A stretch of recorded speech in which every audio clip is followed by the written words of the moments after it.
कावड़ यात्रा 2023 सफल करना चाहते हैं अपनी कावड़ यात्रा, तो न करें ये गलतियां।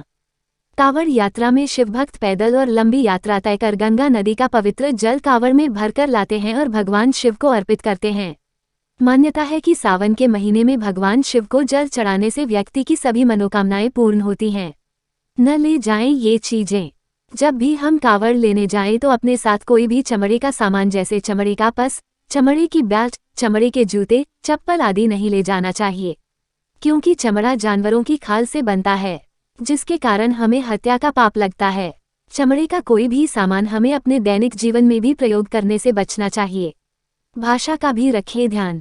अपनी भाषा में परिवर्तन लाना बहुत जरूरी है। आप कावड़ लेने जाते हैं तो आप अपनी भाषा में बदलाव लाएं, जैसे कि किसी भी गलत भाषा का प्रयोग, गाली देना, अपशब्दों का प्रयोग करना और दूसरों के प्रति अपने मन में गलत विचार लाना, ये सब बिल्कुल एकदम बंद कर देना चाहिए। कावड़ यात्रा के दौरान आपको जो भी लोग मिलते हैं उन्हें भोला और भोले के नाम से ही संबोधित करना चाहिए। इस मंत्र का करें जाप।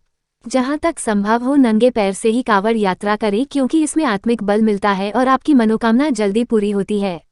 कावड़ यात्रा के दौरान आप किसी भी मंदिर में जाकर भोलेनाथ की किसी भी मंत्र का जाप कर सकते हैं।